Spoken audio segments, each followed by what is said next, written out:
DJ Moral Stories।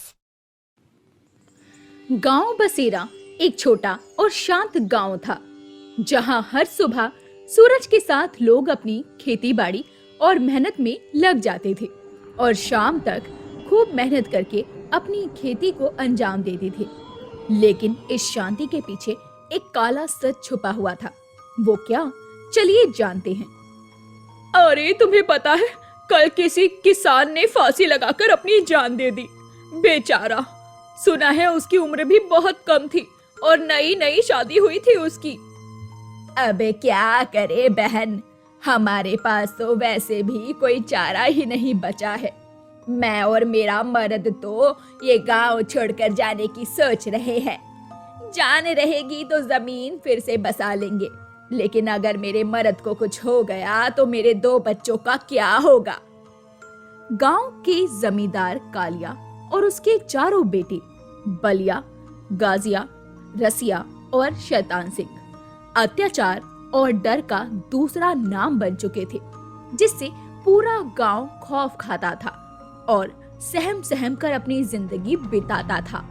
साहब मत जलाओ, मेरे घर को मत जलाओ, मैं गरीब कहाँ जाऊंगी?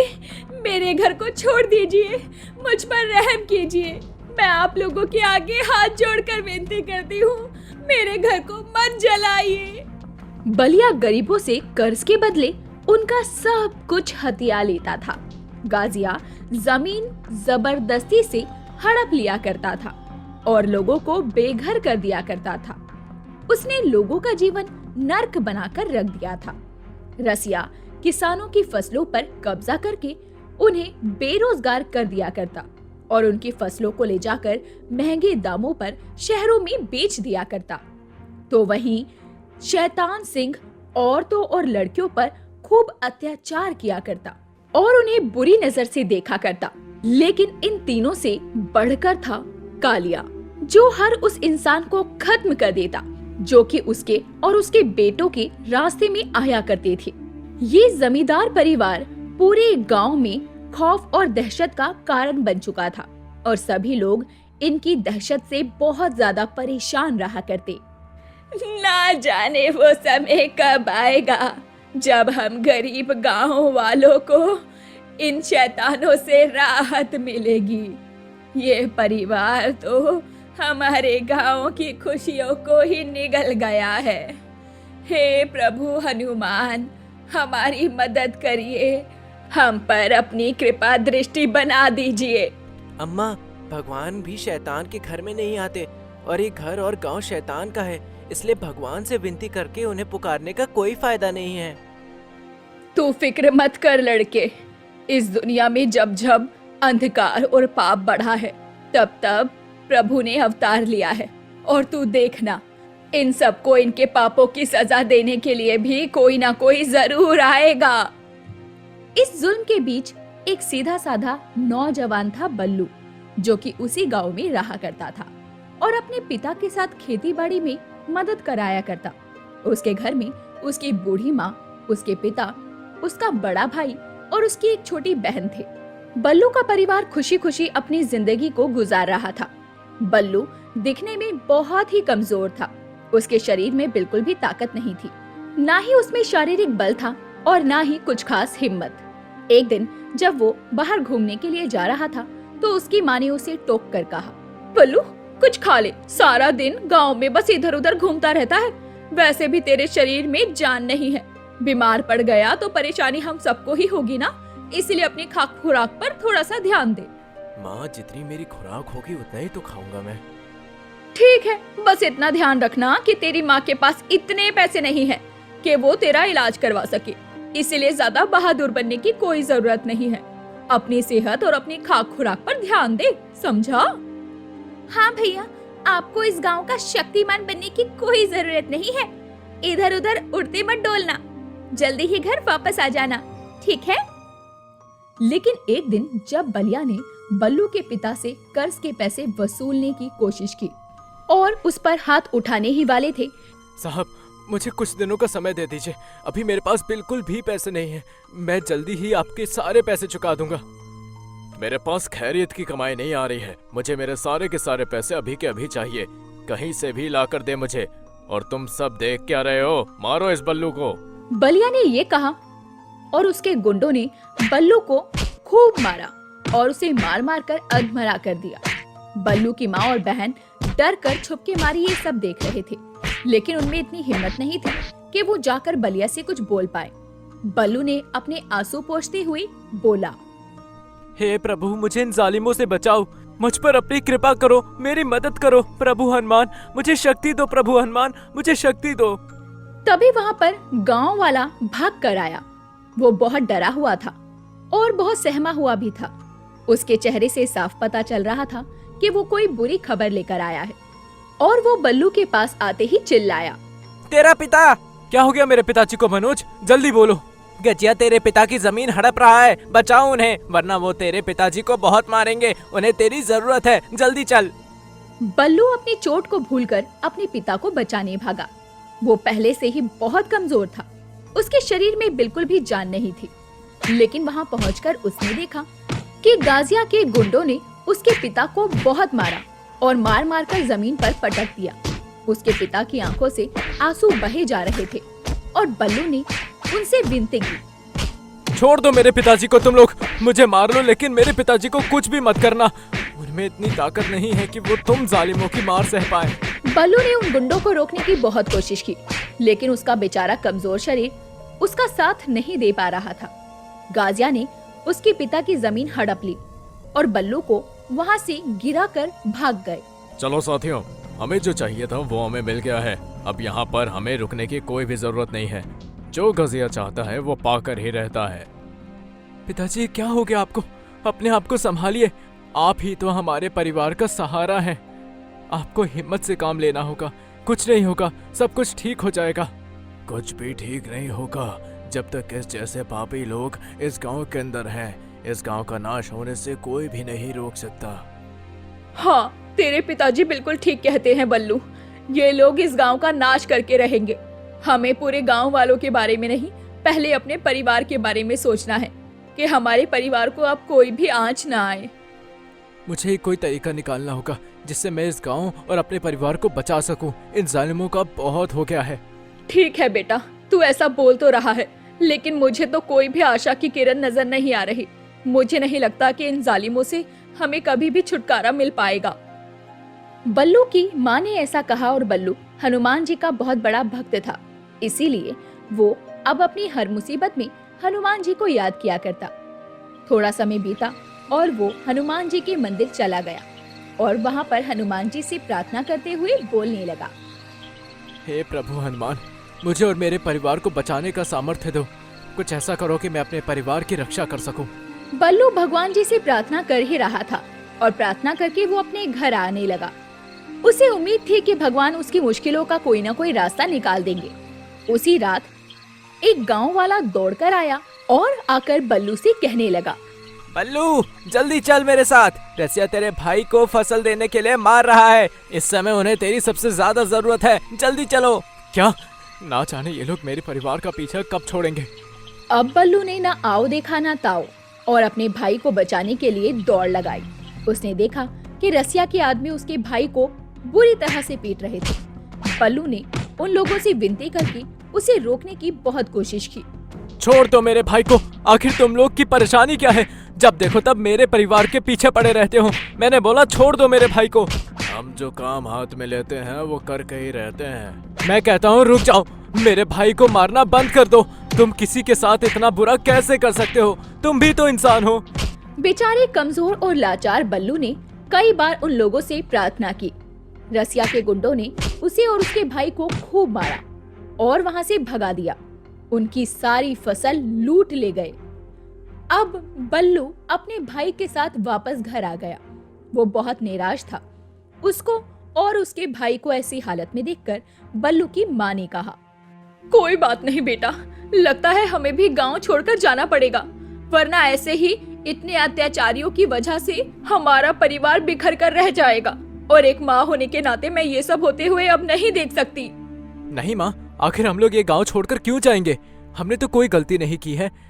नाश तो उन जालिमों का होना चाहिए जिन्होंने पूरे गांव को परेशान करके रखा है। बल्लू वापस आकर रोने लगा और हाथ जोड़कर अपने घर में लगी हनुमान जी की तस्वीर के आगे बोला। प्रभु हनुमान, क्या आप सुन रहे हो? आप क्यों मुझे नहीं देखते? क्यों मेरे दुख को नहीं समझते आप? क्या मुझ जैसे कमजोर इंसान का कोई नहीं है? मैंने सुना था आप सभी की मदद करते हैं, अपने भक्तों का साथ देते हो, पर आपने मेरा साथ नहीं दिया। बल्लू हनुमान जी की मूर्ति के आगे खड़ा हुआ खूब रो रहा था और उन्हें खूब याद कर रहा था कि तभी एक आवाज आई। अरे बल्लू, जल्दी चलो, शैतान सिंह तेरी बहन को जबरदस्ती शादी करने के लिए तंग कर रहे हैं और गांव के बाजार में उसे छेड़ रहे हैं। तुझे उसे बचाना होगा। उन्हें तेरी मदद की सख्त जरूरत है। तू जल्दी चल हमारे साथ। बस अब बहुत हो गया। इन लोगों ने खुद को समझ क्या रखा है। हम गांव वाले उनकी कोई जायदाद नहीं है जिन्हें वो जब मर्जी इस्तेमाल कर सकेंगे। अब मुझे इनका आतंक खत्म करना होगा। बल्लू का दर्द अब उसके गुस्से में बदल गया था, क्योंकि अब बात उसके घर की इज्जत की जो आ गई थी। बल्लू भागा और गांव के बाजार की तरफ गया और अपनी बहन के पास जाकर उसने अपनी बहन को देखा। उसकी बहन खूब रो रही थी, लेकिन शैतान सिंह के गुंडों ने अब बल्लू को फिर से बुरी तरह मारा और एक गुंडा बोला, साथियों, मारो इसे, मार मार कर इसकी हड्डियां तोड़ दो, तभी सूखी हड्डी को शांति मिलेगी। हाँ, ये ऐसे बाज नहीं आने वाला, इसे अच्छे से सबक सिखाना होगा। जहाँ एक तरफ शैतान सिंह के गुंडे बल्लू के साथ मारपीट कर रहे थे, तो वहीं शैतान सिंह ये सब कुछ देखकर अपनी शैतानी हंसी हंस रहा था। कुछ ही देर के बाद शैतान सिंह ने बल्लू को धमकी दी और कहा, तेरी बहन अब मेरी है, इस पर मेरा दिल आ गया है और मैं इसे 15 दिन में शादी करूंगा। अगर तू रोक सकता है तो रोक ले। शैतान सिंह का दिल इस गांव में जिस पर भी आता है वो उसकी अमानत हो जाती है। शैतान सिंह, मेरी बहन को छोड़ दे, उसने तुम्हारा कुछ नहीं बिगाड़ा है। भगवान करके मुझ पर दया करो।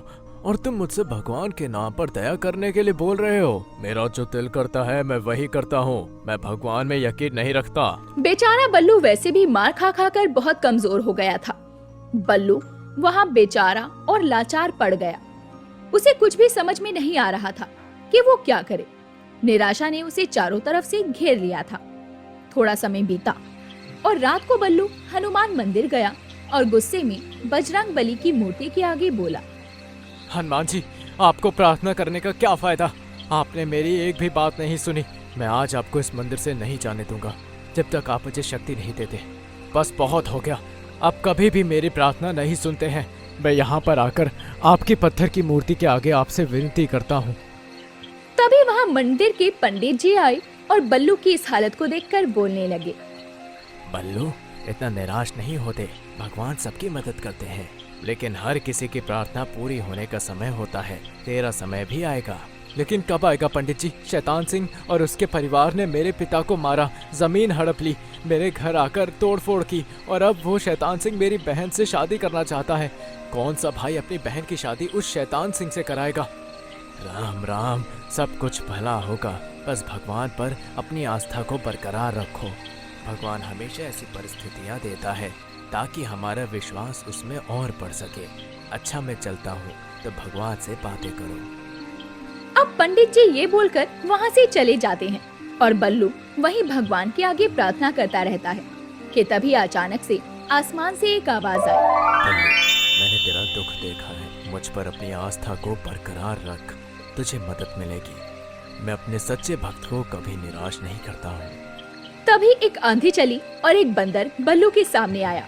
बल्लू उस बंदर को देखकर हैरान रह गया कि तभी वो बंदर इंसानी आवाज में बोल उठा, मैं प्रभु हनुमान का संदेशवाहक हूँ।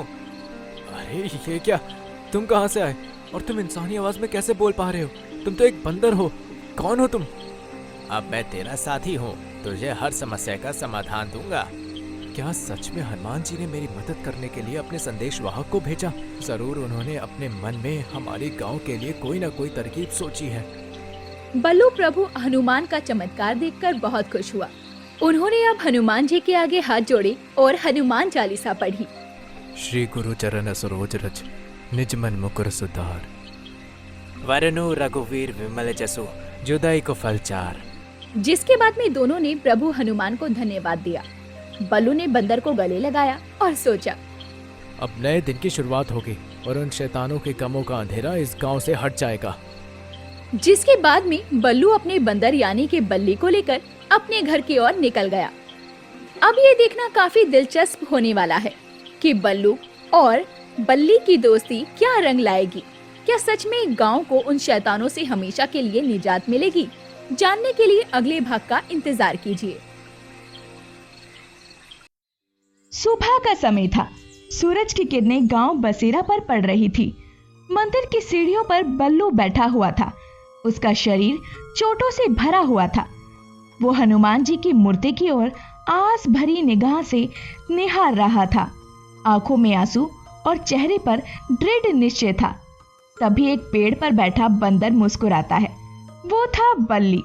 उसने मुस्कुराते हुए बल्लू से कहा, बल्लू, अगर सच में अपनी बहन और गांव वालों की रक्षा करनी है तो तुझे सिर्फ ताकत नहीं बल्कि सच्चाई और न्याय का मार्ग भी अपनाना होगा। मुझे बस इतनी शक्ति चाहिए कि मैं अपने परिवार को बचा सकूं। और वो तो तभी हो पाएगा ना जब तुम सच का साथ देकर अपना काम करोगे और उन दुश्मनों का नाश करोगे। बल्लू बता, मुझे क्या करना होगा? तो सुनो मेरी बात। गांव के पास एक रहस्यमय पर्वत है। पर्वत है जड़ी। वहाँ एक चमत्कारी जड़ी है जो तुझे अपार बल दे सकती है, लेकिन ये यात्रा आसान नहीं होगी। अब उन दुश्मनों के अंत के लिए मैं किसी भी मुसीबत का सामना करने के लिए तैयार हूँ। सोच लो, तुम्हें बहुत सारी मुसीबतों का सामना करना होगा। मैं तैयार हूँ। तो फिर देर किस बात की? बैठाओ मुझे अपने कंधे पर और हम अपनी यात्रा को शुरू करते हैं। बल्लू भी हाँ में अपनी मुट्ठी भींचता है और सर हिलाता है। बल्ली अब बल्लू के कंधे पर बैठ जाता है। दोनों पर्वतीय जड़ी की ओर रवाना हो जाते हैं। रास्ता बहुत लंबा और कठिन था और बल्लू चलते चलते बहुत थक गया था, लेकिन फिर भी वो हिम्मत हारने को राजी नहीं था और लगातार अपने कदम अपनी मंजिल की ओर बढ़ाता जा रहा था। बल्लू और बल्ली घने जंगलों से गुजर रहे थे। पक्षी चहचहा रहे थे और कई सारे खतरनाक जंगली जानवरों की आवाजों से जंगल गूंज रहा था, लेकिन हवा में एक अजीब सा डरावनापन भी महसूस हो रहा था। आगे एक तेज बहती हुई नदी उन दोनों का रास्ता रोक रही थी, जिसे देखकर बल्लू की हिम्मत अब कम होने लगती है। अब क्या करें? ये नदी तो बहुत तेज है। अगर हम इसके अंदर गए तो हम डूब जाएंगे। अगर इसे पार नहीं कर सकते तो शक्ति का क्या करोगे? मैंने तो तुझे बोला था, तुझे हिम्मत और साहस से काम लेना होगा। अचानक पानी में एक विशाल मगरमच्छ उभरता है और जबड़े खोलकर बल्लू की तरफ लपकने लगता है। बल्लू डर जाता है और कहता है, अरे बाप रे, लगता है ये मगरमच्छ कई सालों से भूखा है और हमें खाकर ही दम लेगा। तुम बिल्कुल भी चिंता मत करो, मैं अभी कुछ करता हूँ। अब बल्लू एक लकड़ी उठाता है और बल्ली भी अपनी बंदर की फुर्ती से मगरमच्छ की नाक पर छलांग लगाकर उसे भटका देता है। बल्लू, अब या कभी नहीं, सोच लो, अभी भी मौका है तुम्हारे पास। अभी और इसी वक्त मुझे इस जंगल को जीतने से कोई नहीं रोक सकता। बल्लू अब लंबी राहत की सांस लेता है और पत्थरों पर उछलता हुआ नदी पार करता है। वो हांफते हुए किनारे पर गिरता है। ये सफर सच में मुश्किल है, लेकिन मेहनत से काम लिया जाए तो हर चुनौती को पार किया जा सकता है। अब दोनों ही आगे बढ़ते हैं, पहाड़ी चढ़ते हैं, कांटों से भरी झाड़ियों से गुजरते हैं। बल्लू का बदन अब चल चलकर कई जगह से कट चुका था, लेकिन वो पीछे नहीं हटता। बल्लू वैसे भी बहुत ज्यादा कमजोर और असहाय हो गया था। उसके शरीर में अब ज्यादा जान भी नहीं बची थी, लेकिन उसका दिल हार मानने को कतई तैयार नहीं था। इसीलिए वो हारते हुए भी अपने कदम लगातार बढ़ाए जा रहा था। बल्लू और बल्ली पहाड़ की चोटी पर पहुंचते हैं, जहां एक चमकता हुआ पौधा उन्हें नजर आता है। जैसे ही बल्लू कदम बढ़ाता है, एक तेज गरजती हुई आवाज गूंज उठती है। जंगल हिल जाता है और एक सुनहरे रंग का शेर अंधेरे से बाहर निकलता है और गरजते हुए कहता है, जो भी इस जड़ी बूटी को लेने आता है, इसे अपनी नियति साबित करनी पड़ेगी। क्योंकि इसका मूल्य जड़ी बूटी है जो कि बुरी नीयत वालों को नहीं मिल सकती। मुझे ये शक्ति सिर्फ अपने परिवार और गांव वालों की रक्षा के लिए चाहिए। मैं यहाँ किसी गलत नियत से नहीं आया हूँ, बल्कि लोगों की रक्षा के लिए आया हूँ। इसलिए मैं हर तरीके का सामना करने के लिए तैयार हूँ। झूठ बोलने वाले का अंत यही हो जाता है। सोच लो, अभी भी मौका है, निकल जाओ यहाँ से। शेर बल्लू पर झपटता है। बल्लू झुककर बचता है, लेकिन शेर दोबारा हमला करता है। बल्ली शेर का ध्यान भटकाने की कोशिश में लग जाता है, लेकिन बल्लू को समझ में आ जाता है कि वो ताकत से इस लड़ाई को नहीं जीत सकता, क्योंकि शेर बल्लू और बल्ली से अधिक ताकतवर जो था, वो घुटनों के बल बैठ जाता है। मैं शक्ति मांगने नहीं, सेवा करने आया हूँ। कृपया आप मेरा साथ दीजिए और लोगों की रक्षा करने में मेरी मदद कीजिए। शेर अब ठहर जाता है। वो बल्लू को गौर से देखता है और फिर सर हिलाकर रास्ता छोड़ देता है। शेर समझ जाता है कि बल्लू के इरादे नेक थे। बल्लू अब आगे बढ़ता है और जड़ी बूटी को अपने हाथ में लेता है। अब बल्लू जैसे ही जड़ी बूटी को अपने शरीर पर लगा लेता है, उसके चारों तरफ एक दिव्य रोशनी फैल जाती है। उसका शरीर आसमान में अपने आप उठने लगता है। चोटें ठीक हो जाती हैं, उसकी मांसपेशियां मजबूत हो जाती है और उसकी आंखों में एक अजीब सी दिव्य चमक उत्पन्न होती है। बल्लू को खुद समझ में नहीं आ रहा था कि उसके साथ क्या हो रहा है। अरे ये मेरे साथ क्या हो रहा है? अचानक मेरे शरीर में इतना सारा बदलाव कैसे? वाह पल्लू, अब तू एक नया इंसान बन गया है। ऐसा लग रहा है जैसे तेरा एक नया जन्म हुआ है। बल्ली, ये तो सच में करिश्मा है। और तभी एक गहरी गूंजती हुई आवाज आती है और वो हनुमान जी का आशीर्वाद था। बल्लू, तू अब 5 दिव्य शक्तियों का मालिक है। पानी का वश, अग्नि का नियंत्रण, हवा की गति, आसमान में उड़ने की शक्ति और जमीन पर बिजली की तरह स्केट करने की ताकत। लेकिन याद रखना, इस शक्तियों का इस्तेमाल हमेशा सत्य और धर्म के लिए करना। धन्यवाद हनुमान जी, मुझे ये सब वरदान देने के लिए। मैं वरदानों को कभी भी गलत इस्तेमाल नहीं करूंगा और हमेशा लोगों के हित में इसका इस्तेमाल करूंगा। बल्लू जमीन पर लौटता है। अब वो अजायब महसूस कर रहा था। बल्लू की 5 शक्तियां और उनका सही उपयोग अब बल्लू को करना था। बल्लू और बल्ली पर्वत से नीचे आ रहे थे। रास्ता चारों तरफ से सुनसान था, लेकिन अचानक कुछ जंगली भेड़िए झाड़ियों से निकलते हैं और उनका रास्ता रोक लेते हैं। उनकी आंखों में खतरनाक चमक थी, जैसे वो कई महीनों से भूखे थे और बल्लू बल्ली उनका शिकार होने वाले थे। वो झपटने को तैयार हो जाते हैं। चल देखता हूँ तेरा पहला इम्तिहान कैसा होता है। मुझे भी तो पता चले कि तेरी ताकत में कितना दम है। तू इससे लड़ भी पाएगा या नहीं। भेड़िए झपटते हैं, लेकिन बल्लू घबराने के बजाय अपना हाथ उठाता है।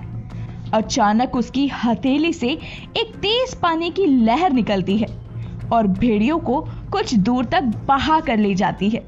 बल्लू भी अपनी इस अद्भुत ताकत को देखकर हैरान था। वाह, पानी तेरे इशारे पर चल रहा है। ये तो कमाल हो गया। धोती फाड़कर रुमाल हो गया। कल तक जो था दुबला पतला, आज पहलवान हो गया। भेड़िए फिर से हमला करने की कोशिश करते हैं, लेकिन इस बार बल्लू जमीन पर हल्का सा घर्षण करता है। पलक झपकते ही वो बिजली की गति से सरकता हुआ एक बड़े पत्थर के ऊपर पहुंच जाता है। अब मैं जमीन पर भी बिजली की तरह तेज भाग सकता हूँ और कोई भी मेरी रफ्तार का सामना नहीं कर सकता। अचानक एक बड़ा गरुड़ पक्षी बल्लू के सर के ऊपर से तेजी से उड़ता है। उसे देखकर बल्लू के मन में एक ख्याल आता है। वो हल्का सा उछलता है और पलक झपकते ही हवा में ऊंचा उठ जाता है। वो पहली बार इंसान होकर हवा में उड़ रहा था। अरे वाह बल्ली, जरा मुझे एक बार देखो। मैं तो उड़ सकता हूँ। मैं उड़ सकता हूँ। बल्लू खुशी से कूदता है, लेकिन अचानक ही बल्लू हवा में असंतुलित हो जाता है और नीचे गिरने लगता है। वो किसी तरह जमीन पर बिजली की गति से उतरकर बच जाता है, लेकिन तभी वो अपनी हथेली में हल्के से अग्नि जलते हुए देखता है। ये क्या करिश्मा है, मेरे हाथ में से आग निकल रही है। उत्साह से वो मजाक करने के लिए एक सूखे पेड़ के पास अग्नि की लपट को छोड़ देता है, जिससे पेड़ की टहनी जलने लगती है। पास में खेल रहे कुछ बच्चे डरकर भागते हैं। भागो भागो, पेड़ में आग लग गई, जल्दी भागो वरना हम मर जाएंगे। अरे हमें यहाँ से निकलना होगा वरना हम सब मारे जाएंगे। इस पेड़ पर अचानक से आग कैसे लग गई? बल्लू जोर से हंसता है, ये सोचकर कि अब वो कितना ताकतवर है। लेकिन तभी उसकी शक्तियां अचानक गायब हो जाती है। वो जमीन पर गिर जाता है और हवा में उड़ने की शक्ति खत्म हो जाती है।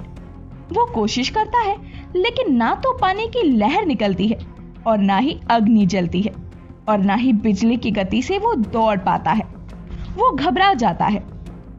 क्या हुआ? मेरी शक्तियाँ कहाँ गई? मैं कुछ कर क्यों नहीं पा रहा? मेरी शक्तियाँ अभी अभी तो आई थी, फिर इतनी जल्दी कैसे चली गई?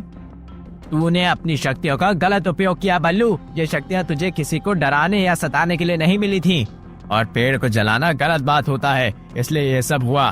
तूने निर्दोष बच्चों को डराया और अधर्म का काम किया। यही कारण है कि तेरी शक्तियाँ तुझसे छिन गईं। ये क्या, मुझसे तो अनजाने में गलती हो गई। अब मैं अपनी गलती को कैसे सुधारूं? मुझे नहीं पता था कि इतनी जल्दी इतना सब कुछ हो जाएगा। बल्लू उदास होकर सर झुका लेता है। उसे महसूस होता है कि वो कितना गलत था। वो अपनी गलती मानता है और पछताता है। मुझसे बहुत बड़ी गलती हो गई है बली। मैंने कभी नहीं सोचा था कि मैं अपने इतनी जल्दी किए गए वादे से मुकर जाऊंगा और अपनी शक्तियों का अनजाने में गलत इस्तेमाल कर दूंगा। तभी बल्ली उसके कंधे पर अपना हाथ रखता है। शक्तियाँ सिर्फ ताकत के लिए नहीं होती, बल्कि इंसाफ और रक्षा के लिए होती हैं। तू उन बच्चों को डराने में मजे ले रहा था, लेकिन असली योद्धा दूसरों को डराते नहीं, उनकी रक्षा करते हैं। हाँ बली, मुझे इस बात का एहसास हो गया है और मैं अपनी गलती भी मानता हूँ। लेकिन अब मैं क्या करूँ? वो शक्तियाँ तो चली गई। अब तो मैं चाहकर भी कुछ नहीं कर सकता और मेरी शक्तियाँ वापस नहीं आएंगी। जैसे तेरी शक्तियाँ गई हैं, वैसे ही वो वापस भी आ जाएंगी। बस अपनी शक्तियों को दिल से पुकार और अपनी गलती को मान ले। बल्लू गहरी सांस लेता है और मन ही मन अपनी गलती को सुधारने की ठानता है। तभी उसकी हथेली में दोबारा से हल्की अग्नि जलती है। फिर हवा के झोंके उसके चारों ओर घूमने लगते हैं। पानी की एक बूंद उसकी उंगली के आसपास तैरने लगती है। वो बिजली की रफ्तार से जमीन पर घूमने लगता है और फिर वो धीरे धीरे ऊपर उड़ता है, आसमान में उड़ने लगता है। उसकी शक्तियां लौट आई थी। अब मैं समझ गया हूँ, शक्तियाँ सिर्फ शक्तियों के लिए नहीं होती, बल्कि न्याय और अच्छाई के लिए भी होती हैं। अब तू असली योद्धा बन गया है। अब दुश्मनों की छुट्टी करने का समय आ गया है। इसके बाद अब बल्लू और बल्ली उन बच्चों के पास जाते हैं जो कि बहुत डर गए थे, क्योंकि पेड़ में अचानक आग जो लगी थी। बल्लू ने उन बच्चों के पास जाकर कहा, बच्चों, तुम बिल्कुल भी चिंता मत करो। ये आग गलती से लग गई थी, पर अब यहाँ पे सब कुछ ठीक है। तुम इस जगह पर बिल्कुल सुरक्षित हो और तुम्हें कोई भी नुकसान नहीं पहुँचाएगा। हम बहुत ज्यादा डर गए थे कि आग कैसे लग गई। हाँ, और हमारे दोस्तों में से एक दोस्त को भागते हुए चोट भी लग गई। अब बल्लू जैसे ही उस बच्ची के हाथ की चोट को देखता है, उसकी चोट पर हाथ रखता है तो चोट गायब हो जाती है। अरे ये क्या? चोट तो अपने आप मेरे हाथों से गायब हो गई जैसे ही आपने छुआ। आप कोई सुपरमैन है क्या? नहीं, मैं सिर्फ एक अच्छा इंसान हूँ, कोई सुपरमैन नहीं। और आप सब लोगों को भी बड़ा होकर अच्छा इंसान बनना है। चलो, अब मैं चलता हूँ। अब तो तुमने अपनी गलती को सुधार दिया है। अब दूसरे लोगों की गलतियां सुधारने का भी समय आ गया है। चल, गांव चलते हैं। अब बल्लू और बल्ली एक नई शुरुआत के लिए बिल्कुल तैयार थे। बल्लू ने बल्ली को चलने के लिए कहा। बल्लू मुस्कुराता है और अब पूरी तरह से दोनों तैयार थे। बल्ली उछलकर फिर से बल्लू के कंधे पर बैठ जाता है और तेजी से गांव की ओर दोनों रवाना हो जाते हैं, अपने परिवार और गांव वालों को बचाने के लिए। बल्लू अब अपने बंदर के साथ गांव वालों के पास आ जाता है, क्योंकि वो गांव वालों से किया गया वादा भी तो पूरा करने वाला था। उसके शरीर के जख्म भर चुके थे और उसके चेहरे पर जीत की एक नई चमक साफ नजर आ रही थी। बल्ली भी बल्लू के कंधे पर बैठा हुआ बल्लू के गांव में पहुंच चुका था। बल्लू भी अब गांव के चौपाल पर खड़ा हो जाता है, चारों ओर गांव वालों को जमा कर लेता है और बल्लू अब ऊंची आवाज में सभी गांव वालों को अपने पास बुलाता है और उन्हें अपने पास बुलाने के बाद सभी गांव वालों से कहता है, गांव वालों, मैं तुमसे वादा करता हूँ कि जो जमीन, घर और खेत तुमसे बलिया ने छीने हैं, मैं उन्हें वापस ला कर दूंगा। अभी अन्याय नहीं चलेगा। बलिया को गांव वालों का हक उन्हें वापस करना ही होगा। गांव वाले अब बल्लू की बातों को सुनकर तालियां बजाने लगते हैं, लेकिन बल्लू गंभीर बना रहता है। उसे पूरा विश्वास था कि वो बुराई के खिलाफ सच्चाई की जीत करके ही दम लेगा, जिसके बाद वो अपने भाई रघु और अपने नन्हे दोस्त बल्ली बंदर को अपने पास बुलाकर कहता है, रघु, बल्ली, हमें बलिया के घर से वो सारे कागज चुराने होंगे जिन पर उसने हमारे गांव वालों की जमीन कब्जा कर रखी है। लेकिन याद रखना, हमें इसे बहुत चतुराई से करना होगा। बल्लू, ये काम तुम इतना आसान समझते हो? क्या ये बहुत मेहनत का काम है? अगर हम पकड़े गए तो बेकार में गांव वालों को भी सजा मिलेगी। गांव वाले तो अभी भी सजा भुगत रहे हैं। अब तो वक्त आ गया है उन्हें उनका हक दिलवाने का। बल्लू बिल्कुल ठीक कह रहा है। हमें ये सब कुछ जल्द से जल्द करना होगा, इससे पहले कि किसी को हमारे इरादों की भनक लगे। रघु और बल्ली भी अब बल्लू की बात पर हामी सर हिलाते हैं। रात होते ही बलिया की हवेली की ओर बढ़ते हैं। गांव वाले ये देखकर बहुत उत्सुक हो जाते हैं। उन्हें उन तीनों के इरादों पर पूरा विश्वास था। उन्हें यकीन था कि बल्लू की अद्भुत शक्तियां कोई न कोई कमाल तो करके ही दिखाएंगी। बल्लू भी आगे बढ़ता है और अपनी माँ और अपने पिताजी और अपनी बहन से और भाइयों से और सभी गांव वालों से हिम्मत के साथ कहता है, माँ, बापूजी, दीदी, भाइयों और मेरे गांव के सभी लोगों, मैं आप सबसे एक सत्य छिपा रहा था, लेकिन अब समय आ गया है कि मैं आपको बताऊं कि प्रभु हनुमान ने मुझे एक आशीर्वाद दिया है। बल्लू, तू कौन सा आशीर्वाद की बात कर रहा है? माना तू हनुमान जी का बहुत बड़ा भक्त है, लेकिन ऐसा कौन सा आशीर्वाद तुझे मिला है जिससे हम सभी लोग अनजान हैं? आज मैं आपको सब कुछ सच सच बताऊंगा। गांव वाले बल्लू की बात को सुनकर हैरानी से एक दूसरे को देखने में लगे हुए थे, क्योंकि बल्लू जो बोल रहा था गांव वालों को उसकी बातों पर यकीन ही नहीं हो रहा था। बल्लू अपना हाथ उठाता है और अपनी 5 दिव्य शक्तियों को गांव वालों के सामने प्रदर्शित करते हुए कहता है, मैं अपनी हथेली उठाकर हवा में घुमाकर एक तेज पानी की धारा निकाल सकता हूँ, क्योंकि मेरे पास है जल को नियंत्रण करने की शक्ति। और ये देखिए गांव वालों, मैं अपनी मुट्ठी से अग्नि को भी प्रज्वलित कर सकता हूँ और इसी से दुश्मनों का संहार कर सकता हूँ। लेकिन जैसे ही मैं अपनी मुट्ठी बंद करूंगा, आग गायब हो जाएगी। अब ये देखिए गांव वालों, मैं अपने पैरों को जमीन से उठाकर हवा में उछलकर जमीन से कुछ फीट ऊपर तैर सकता हूँ। मैं किसी भी पक्षी की भांति दूर आसमान की ऊंचाइयों में उड़ सकता हूँ। देखिए, मैं आपको करके दिखाता हूँ। क्यों हो गए ना आप सब लोग हैरान मेरी शक्तियाँ देखकर? बिजली की शक्ति जमीन पर वापस आकर अब मैं आप सभी लोगों को दौड़ कर दिखाता हूँ। अरे बाबा, तुम में तो 5 तत्वों की शक्ति है। तुम तो सच में इस संसार पर विजय प्राप्त कर सकते हो, दुश्मनों का संहार कर सकते हो।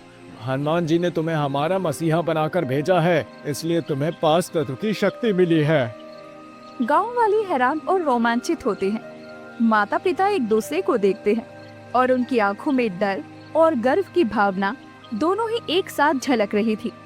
उन्हें जहां बल्लू की इन सारी शक्तियों पर गर्व महसूस हो रहा था कि वो अब गांव वालों का उद्धार कर पाएगा, तो वहीं बल्लू की जान का डर भी उन्हें सता रहा था कि कहीं इस उद्धार के चक्कर में वो अपने बेटे से हाथ ना धो बैठे। बल्लू की माँ ने बल्लू को समझाते हुए कहा, बेटा, ये शक्ति तुम्हें बहुत सावधानी से इस्तेमाल करनी होगी। शक्ति का अहंकार विनाश का कारण बनता है। मैं नहीं चाहती कि इन शक्तियों की वजह से मैं अपना बेटा खो दूं, इसलिए तुझे भी अपना ध्यान रखना होगा। गांव वालों का भला हो ये तो हम सब चाहते हैं, लेकिन मैं अपने बेटे को खो नहीं सकती हूँ। हाँ बिल्कुल, तुम्हारी माँ बिल्कुल ठीक कह रही है। हम तुम्हें खोना नहीं चाहते। हम हर तरीके के दुख का सामना कर सकते हैं, लेकिन अपने बेटे की मृत्यु को देख नहीं सकते। बेटे के दूर जाने का विकल्प माँ और बाप को अंदर से खोखला कर देता है। माँ, मैं केवल अन्याय और अधर्म के खिलाफ इसका उपयोग करूंगा। ये शक्ति मुझे अपने गांव और परिवार की रक्षा के लिए मिली है। अब यही सब फिल्मी लाइन ही मारता रहेगा बल्लू, या जो मकसद हम लोगों को हासिल करना है उसको हासिल करने के लिए कदम भी बढ़ाएगा? लेकिन इन सब को दूर से कोई देख रहा था। पास के पेड़ के पीछे बलिया, गजिया, रसिया और शैतान सिंह खड़े होते हैं। उन चारों ने बल्लू को अपनी शक्तियों का इस्तेमाल करते हुए देख लिया था और वो बल्लू की शक्तियों को देखकर बुरी तरह से डर भी गए थे, क्योंकि उन लोगों के पास ये सब शक्तियां जो नहीं थी, उन्हें किसी भगवान ने वरदान नहीं दिया था, क्योंकि वो शैतान का रूप जो थे। वो बल्लू का सामना कर सके इतनी हिम्मत उन लोगों में नहीं थी। उनके चेहरे पर जलन और क्रोध की भावना साफ झलक रही थी। बलिया ने अपने साथियों से बोला, ये लौंडा अब ज्यादा उड़ने लगा है, अगर इसको नहीं रोका तो ये हमें मिटा देगा। इसके पास भले ही शक्तियाँ क्यों ना हो, मगर हमारा सामना नहीं कर पाएगा। हमें किसी भी तरह इसका और उसके परिवार को खत्म करना होगा, वरना वो जल्द ही हमारी जगह इस गांव से छीन लेगा। कोई बात नहीं, हम चारों भाइयों में इतना दम है कि हम ऐसे हजारों बल्लुओं का आराम से सामना कर सकते हैं। तुम्हें कोई भी चिंता करने की जरूरत नहीं है, हमें बस जल्दी से जल्दी कोई तरकीब सोचनी होगी। जो तरकीब सोचनी है जल्दी सोचो। मैं जल्द से जल्द बल्लू की बहन से शादी करना चाहता हूँ। अगर हमने सोचने में ज्यादा समय लगा दिया तो बल्लू की बहन के हाथ पीले किसी और के साथ हो जाएंगे। मेरे पास एक उपाय है, भाइयों आओ मैं तुम्हें बताता हूँ। चारों हंसते हैं और एक नई साजिश को बुनने लगते हैं। इससे पहले कि बल्लू अपने साथियों के साथ कुछ कर पाता, उससे पहले ही दुष्ट बलिया और उसके गुंडे बेचारे मासूम गांव वालों पर हमला कर देते हैं। वो छुपकर पूरे गांव में आग लगा देते हैं। लोगों की फसलें जलने लगती हैं, लोगों के घर तबाह होने लगते हैं, बच्चे भी आग में फंस जाते हैं। औरतें अपने बच्चों की जिंदगी के लिए चिल्ला रही थी। लोग डरकर इधर उधर भाग रहे थे। बल्लू गांव की रक्षा करने के लिए आगे आता है। बचाओ बचाओ, कोई मुझे बचाओ, मेरा दम घुट रहा है, मैं इस घर के अंदर फंस गया हूँ, मुझे कोई बाहर निकालो, मैं जल जाऊंगा। मेरे गांव में आग किसने लगा दी? मुझे इन सबको बचाना होगा, वरना मेरा गांव तबाह हो जाएगा। बचाओ बचाओ, कोई मुझे बचाओ। तुम्हें डरने की कोई जरूरत नहीं है, मैं आ गया हूँ, मैं तुम्हें कुछ नहीं होने दूंगा। बच्चे चलो मेरे साथ। नहीं, मुझे डर लग रहा है, मैं जल जाऊंगा। अभी तो असली वक्त है जब डर का सामना करना है। अब अगर डर गए तो जिंदगी से हार जाओगे। चलो मेरे साथ और हिम्मत रखो, मैं तुम्हें कुछ नहीं होने दूंगा। जहां बल्लू एक तरफ आग से लोगों को बचाने की कोशिश कर रहा था, तो वहीं कुछ ही दूर से सब लोगों को बचाने के बाद रघु और बल्लू और बल्ली गांव के लोगों के कागजात चुराने के लिए जाते हैं, क्योंकि सभी गांव वालों को बचाने के बाद उन्हें अपनी अगली चाल को अंजाम जो देना था। रघु और बल्ली छुपकर बलिया की हवेली में घुसते हैं। बल्लू दूर से सब कुछ देख रहा था और बल्लू ने कहा, बस किसी भी तरह जो सोचकर हम यहाँ आए हैं वो हो जाए तो गांव वालों के आधी परेशानियां खत्म हो जाएंगी। जब इस शैतानों के पास गांव वालों की जमीन के कागज भी नहीं होंगे तो ये कानूनी तौर पर उस पर अपना हक भी नहीं जता पाएंगे। रघु चुपचाप दस्तावेजों को खोजने लगता है। दस्तावेज तो यही होने चाहिए, बस मुझे अच्छे से उन्हें ढूंढना होगा। ये रहे दस्तावेज, मिल गए। और सभी जमीनों के कागज निकाल लेता है। लेकिन जैसे ही दोनों बाहर जाने लगते हैं, अचानक बल्ली का पैर एक फद्दे में फंस जाता है और बल्लू कहता है, अरे बाप रे, ये क्या हो गया? मैं कहाँ फंस गया? बल्लू को ये देखकर दूर से झटका लगता है, लेकिन वो शांत रहता है। अरे ये क्या कर लिया तूने? जल्दी वहाँ से निकल। बल्लू, मैं यहाँ फंस गया हूँ, जल्दी कुछ कर, वरना हमारा सारा प्लान खराब हो जाएगा और हम पकड़े जाएंगे। लगता है उन लोगों ने हमारी आवाज सुन ली है और वो लोग इसी तरफ आ रहे हैं। बलिया और उसके आदमी शोर सुनकर अंदर आते हैं। बलिया मुस्कुराता है और बल्लू को पकड़ने का आदेश देता है। आखिर आ ही गया ना ऊंट पहाड़ के नीचे। अब मेरी शिकन से बचकर कहाँ जाओगे तुम सब? अब देखता हूँ तेरा बल्लू तुझे बचाने कैसे आता है। जब बल्लू सभी गांव वालों की मदद करता है तो मैं तो उसका दोस्त हूँ, मुझे बचाने के लिए उसे तो आना ही होगा। तुम मेरी चिंता मत करो, वो अगर यहाँ आ गया तो तुम सबका क्या होगा ये सोचो। ठीक उसी समय बल्लू बिजली की गति से हवेली में घुस आता है। उसकी आंखों में आग जल रही थी। वो हवा में उड़ते हुए बलिया के आदमियों को गिरा देता है, बल्ली को मुक्त करता है अरे ये क्या? इसका मतलब यहाँ पर जो कुछ भी हुआ वो तुम लोगों की सोची समझी साजिश थी। तुम लोगों ने ये सब चाल हम लोगों को फंसाने के लिए चली थी और तुम लोगों को पता था कि यहाँ पर क्या क्या होने वाला है। तुम्हारी इतनी हिम्मत, तुमने हमें मूर्ख बनाया। अरे बलिया, मूर्खों को मूर्ख बनाने की क्या ही जरूरत होती है, वो तो पैदाइशी मूर्ख होते हैं। क्या बोला मूर्ख बंदर? हाँ बलिया, मैंने बल्ली को ही यहाँ फंसने दिया ताकि तू अपने ही जाल में फंस जाए। अब तू देख, तेरा अंत आ गया है। आज तेरा खात्मा मेरे हाथों ही होकर रहेगा। तुमने बेचारे मासूम गांव वालों को जलाकर मारने की कोशिश की और उन पर बहुत अत्याचार किया और अब तेरा अत्याचार खत्म। बल्लू अपनी अग्नि की शक्ति का उपयोग करता है, हवेली में आग लगा देता है। देखते ही देखते हवेली जलने लगती है। बलिया और उसके आदमी भागने लगते हैं, लेकिन बल्लू उन्हें रोक देता है। तुम यहाँ से बचकर कहीं नहीं भाग सकते हो। अब वो निर्दोष गांव वालों को जलाकर मारने की कोशिश की, तब तुम्हें उन पर दया नहीं आई, और आज जब तुम्हारी खुद की हवेली जल रही है तो तुम्हें पछतावा हो रहा है। बल्लू, मुझे माफ कर दो। मुझे अपनी गलती का एहसास हो गया है। मैं सुधर जाऊंगा। अब से मैं कुछ भी गलत नहीं करूंगा। मुझे माफ कर दो। मुझे बहुत बड़ी गलती हो गई है। गांव वाले भी आ जाते हैं और बलिया को पकड़ लेते हैं। नहीं, इसको माफ मत करना। ये शैतान है, शैतान तुमसे माफी मांगेगा और कल वापस अपने असली रूप में आ जाएगा। इस जैसा इंसान कभी नहीं सुधर सकता। नहीं नहीं काका, अगर ये सुधरना चाहता है तो हमें इसको एक मौका जरूर देना चाहिए।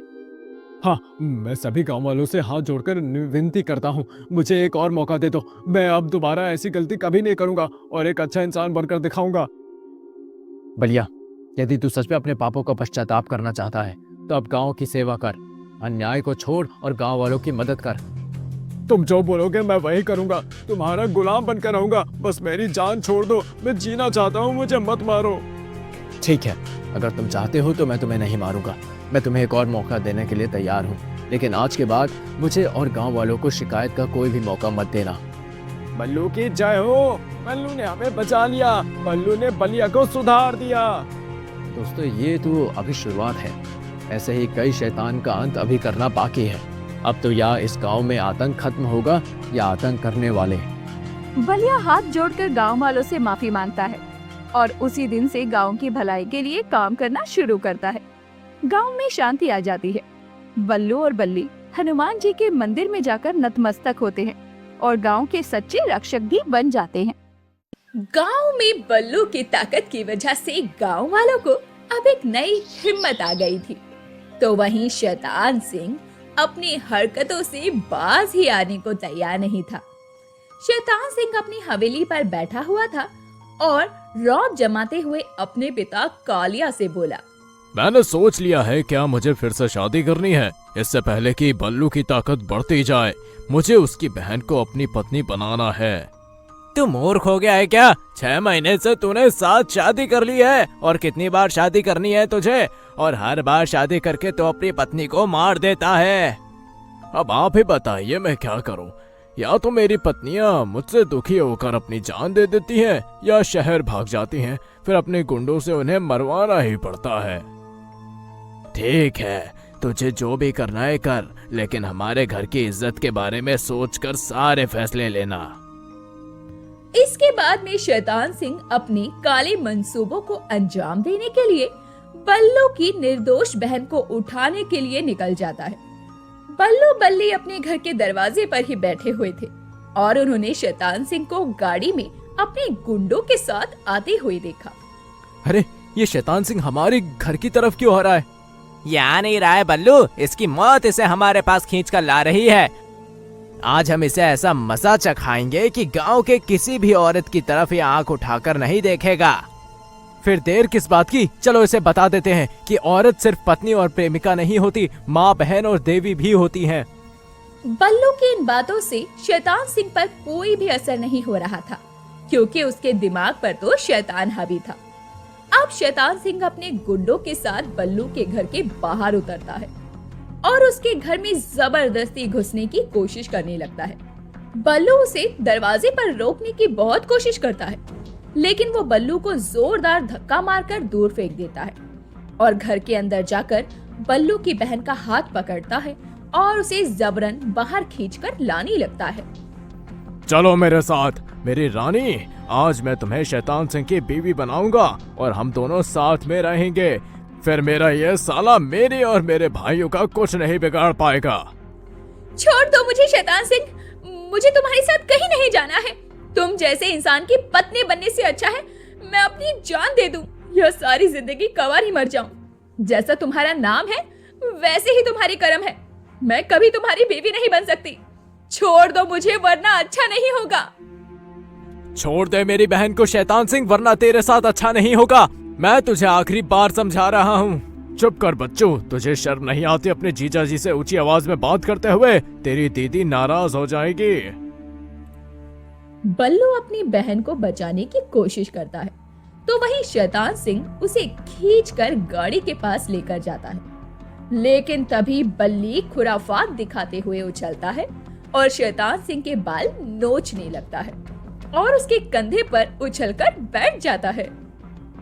अरे कोई इस बंदर को मेरे सर से हटाओ, मुझे जानवर बिल्कुल भी पसंद नहीं है। अरे कोई मेरे सर से इसे हटाओ।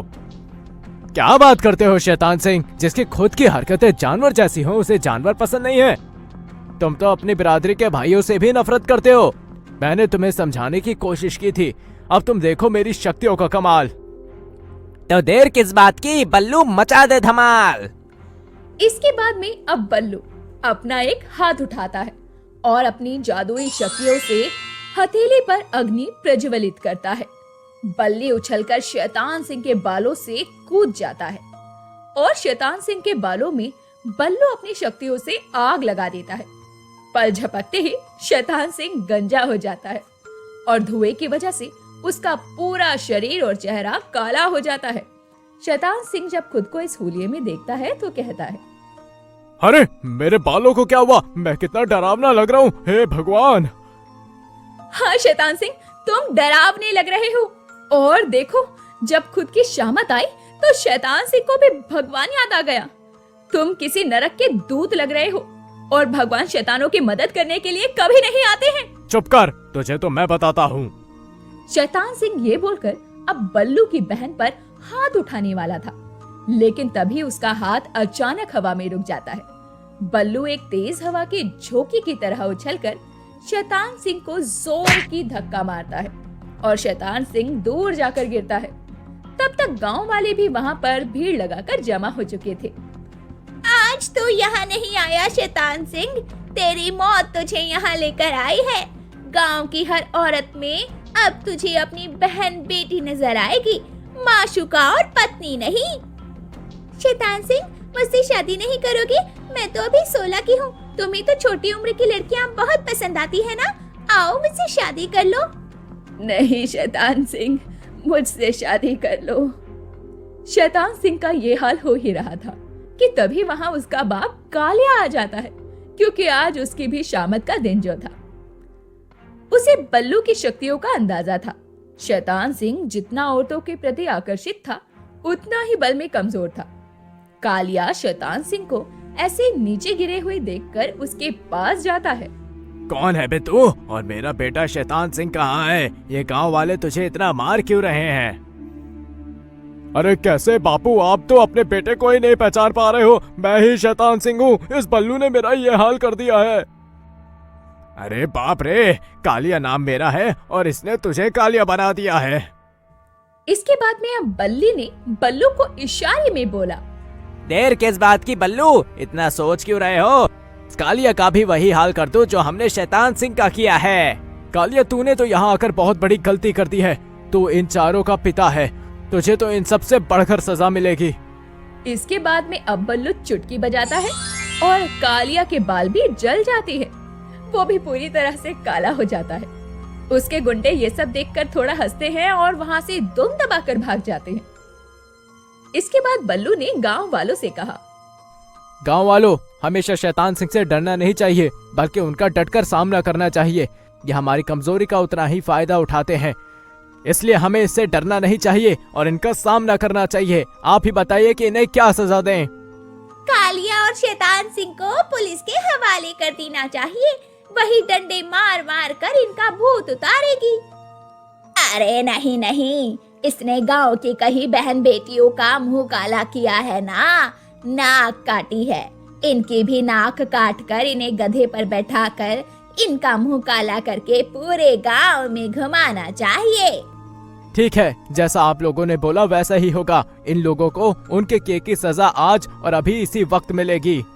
इसके बाद में शैतान सिंह और कालिया बहुत जोर जोर के रोने लगते हैं। दोनों ही बुरी तरह से गांव वालों के बीच में फंस जो गए थे। उनके गुंडों ने भी उनका साथ छोड़ दिया था और कोई भी उनकी मदद के लिए राजी नहीं था और आगे नहीं आ रहा था, क्योंकि उन्होंने गांव वालों के साथ हमेशा बुरा सुलूक जो किया था। कुछ ही देर में बल्लू बल्ली कालिया और शैतान सिंह का मुंह काला करके उन्हें गधों पर बैठा देते हैं और पूरे गांव में उन्हें घुमा घुमा कर नारे भी लगवाते हैं। औरत हमारी बहन बेटी है, हमें औरतों की इज्जत करनी चाहिए। हमें अपने बच्चों को अच्छी परवरिश देनी चाहिए। उन्हें कभी भी गलत रास्ते पर जाने के लिए प्रेरित नहीं करना चाहिए। औरत हमारी बेटी है, हमें औरतों की इज्जत करनी चाहिए। वो हमारी बहन है, माँ है और बेटी है। हमें अपने बच्चों को अच्छी परवरिश देनी चाहिए। कभी भी उन्हें गलत रास्ते पर जाने के लिए प्रेरित नहीं करना चाहिए। ये सब कुछ देखकर गांव की माँ बेटियां भी बहुत खुश हो रही थी, क्योंकि शैतान सिंह और कालिया को उनकी गलतियों की सजा जो मिल रही थी। कुछ ही देर में पुलिस आ जाती है और पुलिस बल्लू और बल्ली से कहती है, बहुत बढ़िया काम किया है तुमने। तुम्हारी वजह से इन दोनों शैतानों को सजा मिलेगी। गांव के कई लोग इनके खिलाफ गवाही देने के लिए तैयार हैं। आज तक किसी में भी इतना दम नहीं था कि इनके खिलाफ गवाही देने की हिम्मत करे, लेकिन तुम्हारी वजह से ये हिम्मत आ गई है। इंस्पेक्टर साहब, आप इन लोगों को लेकर जाइए और इनका मुंह कभी भी मत धुलवाना। इन्हें हमेशा ऐसे ही काले मुंह के साथ रखना ताकि उन्हें अपने काले कार्य याद आते रहे। अरे मैं तो बूढ़ा हूँ, मुझे तो छोड़ दो। मुझे क्यों बेकार में पुलिस स्टेशन भेजा है? मैं सुधर जाऊंगा और कोई भी गलती नहीं करूंगा, मुझे छोड़ दो। अरे बाबा, आपको अगर छोड़ देंगे तो मैं अकेले पुलिस स्टेशन में क्या करूंगा, इसलिए चुपचाप मेरे साथ ही चलिए ना। मैंने तो तुझे बचाने आकर ही गलती कर दी थी। मैं तुझे बचाने ना आता तो मेरे साथ भी ये ना होता और मेरा हाल भी नहीं होता और मैं घर पे बैठकर हुक्का पी रहा होता। चलो चलो, बहुत हो गया। अब बाकी की बातें बाप बेटे पुलिस स्टेशन में करना। इसके बाद में पुलिस अब कालिया और शैतान सिंह को पकड़कर अपने साथ ले जाती है। बल्लू और बल्ली के साथ सारे गांव वाले भी अब बहुत ज्यादा खुश होते हैं। गांव के चौपाल पर खड़े होकर बल्लू ने कहा, गांव वालों, मेरे पास भले ही शक्तियां हैं, लेकिन आप लोगों के पास आत्मविश्वास है। अगर आप लोग शैतान सिंह के खिलाफ गवाही ना देते तो कभी भी उन्हें सजा नहीं मिल पाती। इसलिए ये जीत मेरी नहीं, आपकी भी है। बल्लू इस तरह सभी लोगों का हौसला बढ़ा रहा था। तभी उसके पास एक पत्थर आता है जो कि उसके सर पर लगने वाला था, लेकिन बल्ली ने उछलकर वो पत्थर पकड़ लिया था। तभी उस पत्थर को उठाकर वो बल्लू को देता है और बल्ली कहता है, देखो बल्लू, किसी ने तुम्हें पत्थर मारा और इसमें कागज भी बंधा हुआ है। जरा खोल के देखो तो इसमें क्या लिखा है। तुमने मेरे पिता और भाई को जेल भिजवाकर बहुत बड़ी गलती कर दी है। अब देखो इसका क्या अंजाम होता है। अगर हिम्मत है तो अकेले में मुझे जाकर यादव काका के खेतों पर मिलो। इसके बाद में अब बल्लू सच में अकेला ही खेतों पर चला जाता है, क्योंकि उसे अपनी शक्तियों पर पूरा विश्वास जो था। वो बड़े से बड़े दुश्मन का अकेले सामना करने को तैयार जो था। अचानक ही कोई पीछे से उसके सर पर वार करता है। उसे उम्मीद नहीं थी कि इतनी हिम्मत से बुलाने वाला दुश्मन पीछे से वार करेगा। उसने अपने सर की चोट पर हाथ रखा और कहा, अगर पीछे से ही वार करना था तो अकेले में लड़ने के लिए क्यों बुलवाया? बल्लू ने अभी इतना कहा ही था कि पीछे से गजिया रसिया निकल कर आते हैं और गजिया कहता है, क्योंकि हम लोग ऐसे ही हैं। हम पीठ पीछे वार करके इंसान को खत्म करना बहुत अच्छे से जानते हैं। तो देर किस बात की? साथियों, हमला करो इस पर और इसका खेल खत्म कर दो। अगर ये खत्म हो गया तो गांव वालों के बीच फिर से हमारा डर बैठ जाएगा और हम गांव वालों पर उनकी गवाही पुलिस से वापस लेने पर जोर देंगे। फिर हमारे बाबा और हमारा भाई शैतान सिंह रिहा हो जाएंगे। इसके बाद में अब गजिया ने बहुत सारी मिट्टी भरी और बल्लू की आंखों में डाल दी, जिस वजह से बल्लू को दिखना बंद हो गया। वो अपनी आंखें बार बार मसलने लगा। इसी मौके का फायदा उठाकर गजिया और रसिया ने उस पर डंडों से वार बरसाने शुरू कर दिए। बल्लू लहू लुहान हो गया। इस तरह पीछे से कायर वार करते हैं। लगता है तुम लोग मर्द नहीं हो, तभी ये सब हरकतें कर रहे हो। वो लोग बल्लू को इसी तरह से मार रहे थे और वहाँ से जाने लगते हैं। तभी बल्लू के अंदर से एक आवाज आती है, बल्लू, जब इंसान की आंखें उसका साथ ना दें तो उसकी अंतरात्मा उसे रास्ता दिखाती है। तुम्हें भी बस अपनी अंतरात्मा की बात सुननी है और अपने पंच तत्वों की शक्तियों का इस्तेमाल करके इन्हें सबक सिखाना है। हाँ, मैं हिम्मत नहीं हार सकता, मुझे इनका सामना करना ही होगा। बल्लू हिम्मत करके खड़ा होता है और अपनी जेब से रुमाल निकालकर अपनी आंखों पर बांध देता है ताकि वो प्रकृति के आधार पर उन लोगों का सामना कर सके। कुछ ही देर में वो अपने हाथों में एक हवा का झोंका उठाता है और आगे बढ़ते हुए रसिया और गजिया को दूर गिरा देता है। फिर वो अपनी आंखों की पट्टी हटाता है और जल की एक धारा निकालकर अपने ऊपर ही पानी को बहाता है। उसकी आंखों पर गिरी हुई सारी धूल साफ हो जाती है। उसे सब कुछ साफ साफ नजर आने लगता है। अरे बाप रे, इसके पास तो बहुत सारी शक्तियां हैं, ये तो हमें मार देगा। तेरा ही आइडिया था ना ये सब करने का, अब पहले तू मार खा, उसके बाद मैं मार खाऊंगा। बल्लू अब अपनी शक्तियों का इस्तेमाल करता है। उसके बाद उन लोगों के पास जाता है और अपने हाथ से अग्नि निकालकर खेतों में चारों तरफ आग लगा देता है। वो लोग बहुत ज्यादा डर जाते हैं। अपनी जान बचानी है तो भाग लो, वरना ये हमें छोड़ेगा नहीं।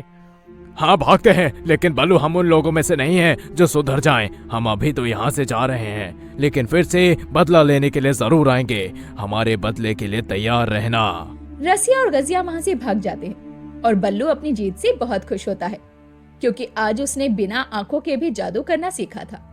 वो समझ गया था कि इंसान अपने अंदर की आवाज सुने तो सब कुछ देख और महसूस कर सकता है। बल्लू ने अकेले ही अपने 2 दुश्मनों का सामना किया और उन्हें मारकर भगा दिया। लेकिन बल्लू ये भी जानता था कि उसके ये दोनों दुश्मन उससे लड़ाई करने के लिए फिर से उसके सामने आएंगे, पर बल्लू उसे सामना करने के लिए बिल्कुल तैयार था। अब बल्लू सिर्फ एक दिन की राहत चाहता था ताकि थोड़ा सुस्ता सके। बल्लू अपने दोस्त बल्ली के साथ जंगलों में आराम करने जाता है क्योंकि बल्ली को भी जंगल बहुत पसंद थे। बल्लू की इस जंग की वजह से बल्ली अक्सर बल्लू के साथ रहा करता और जंगल में नहीं जा पाता था। अब वो दोनों दोस्त साथ में जंगल में आराम करने जाते हैं। देखना काफी दिलचस्प होगा दोस्तों, क्या ये दोनों दोस्त साथ में जंगल में आराम कर पाएंगे या फिर जंगल में भी बल्लू और बल्ली के लिए कोई नई मुसीबत सामने खड़ी हो जाएगी। जानने के लिए देखिए अगला भाग। गांव के बाहर ही एक घना घनघोर जंगल था। बल्लू और बल्ली गजिया और रसिया को अच्छा सा मजा चखाने और शैतान सिंह और कालिया को जेल भिजवाने के बाद जंगल में सुस्ता रहे थे। तभी अचानक ही एक काला बंदर वीरू सामने आता है। उसे देखते ही पता लग रहा था कि वो जल्दी ही उन दोनों पर आक्रमण करने वाला था। वीरू दरअसल बल्ली का पुराना दुश्मन था। दोनों एक दूसरे को घूरते हैं और हवा में तनाव भर जाता है। हवा के झोंके दोनों के बीच होने वाली लड़ाई को बयान कर रहे थे। वीरू ने गंभीर स्वर में कहा, बल्ली, तुझे याद है मैंने तुझे कहा था कि इंसानों की मदद करना हमारी परंपरा के खिलाफ है। अब तो बल्लू का साथी बन गया है, मैं तुझे चुनौती देता हूँ। बल्लू भी ये सुनकर चौंक जाता है क्योंकि उसे उम्मीद नहीं थी कि वीरू उससे लड़ाई करने के लिए उसे ढूंढ लेगा। लेकिन बल्ली शांत रहता है और मुस्कुराते हुए वीरू को जवाब देता है, वीरू, शक्ति का सही उपयोग दूसरों की रक्षा के लिए किया जाता है, न कि अपने स्वार्थ के लिए। अगर तुझे लगता है कि मैं गलत हूँ तो आ, देखता हूँ तेरा दम। तो देर किस बात की, आज हो जाए घमासान लड़ाई। अब दोनों ही शक्तिशाली बंदर जंगल में लड़ाई करने के लिए तैयार हो जाते हैं और जंगल का शांत माहौल एक युद्ध के मैदान में तब्दील हो जाता है। दोनों के अंदर अपनी अपनी अद्भुत शक्तियां थी। वीरू अपना पहला वार बल्ली पर करता है। वीरू अब बिजली की गति से छलांग लगाकर बल्ली पर वार करता है और कहता है, अगर तुम में दम है तो इस वार से बचकर दिखाओ। लेकिन बल्ली को भी शत्रुओं से सामना करते हुए वार को तोड़ने की बहुत अच्छी काबिलियत आ गई थी। वीरू के वार पर बल्ली हवा में घूमकर वीरू की पकड़ से बाहर आ जाता है और वीरू का ये पहला वार बिल्कुल खाली जाता है। ये देखकर वीरू को और भी ज्यादा गुस्सा आने लगता है। तुझ में इतना दम नहीं है जो वीरों का मुकाबला कर सके। वीरों की शक्तियों के आगे तेरी शक्तियां कुछ नहीं हैं। वीरू गुस्से में जमीन पर प्रहार करता है, जिससे चारों तरफ जोरों की धूल उड़ने लगती है। हिम्मत है तो अब मेरी ताकत का सामना करके दिखा, मैं तेरी शक्तियों को धूल चटा दूंगा। बल्ली भी हार मारने वाला नहीं था। बल्ली ने सोच लिया था कि वीरू के 2 वार खाली गए हैं, लेकिन बल्ली का एक भी वार खाली नहीं जाने वाला। इसीलिए अब बल्ली वीरू को पीछे से पकड़कर जमीन पर गिरा देता है और वीरू भी बल्ली के पहले ही वार से हार मान लेता है। नहीं, मुझे मत मारो, गलती हो गई। मुझे अपनी शक्तियों का बहुत घमंड हो गया था। तुम्हारी शक्ति अमीर शक्तियों से ज्यादा है, क्योंकि तुम्हारे पास नेकी की शक्ति है। मेरे प्राण छोड़ दो। वीरू, हम धर्म के लिए लड़ते हैं, अधर्म के लिए नहीं। हनुमान जी ने हमें अन्याय के खिलाफ खड़े होने का आदेश दिया है। मैं उनके आदेश से यहाँ आया हूँ, और जब तक तुम अधर्म का साथ दोगे तुम मुझसे जीत नहीं सकते। बल्ली, मैं हार गया, लेकिन मैं समझ गया हूँ कि तू सही था। अब से मैं भी तेरे साथ हूँ। नहीं, मुझे तेरा बिल्कुल भी भरोसा नहीं है, और मैं तुझ पर बिल्कुल यकीन नहीं कर सकता। जाने तू कब बदल जाए। नहीं बल्ली, अगर दुश्मन हमारी तरफ दोस्ती का हाथ बढ़ाए तो हमें भी उसे एक बार भरोसा करना जरूर चाहिए। हम वीरू को एक और मौका देंगे। ठीक है बल्लू, अगर तुम चाहते हो तो मैं भी इसको एक और मौका देने के लिए तैयार हूँ, लेकिन मैं इस पर नजर रखूंगा। बल्लू, बल्ली और वीरू अब तीनों ही दोस्त बन जाते हैं। दुश्मनी के इरादे से आया वीरू अब बल्लू और बल्ली का दोस्त था, लेकिन बल्ली को उस पर यकीन नहीं था, क्योंकि दोनों की दुश्मनी सालों से जो चलती आ रही थी। लेकिन बल्लू के कहने पर बल्ली वीरू को एक मौका देने को तैयार हो जाता है, क्योंकि अब बल्लू की सेना भी मजबूत हो गई थी। उसकी सेना में एक और मजबूत साथी जो जुड़ गया था। गांव के चौपाल पर अब सभी गांव वालों को बल्लू फिर से जमा करता है। सबके चेहरे पर आत्मविश्वास साफ नजर आ रहा था। सारे गांव वाले उम्मीद भरी निगाह से बल्लू बल्ली को देख रहे थे और वीरू को देखकर हैरान थे।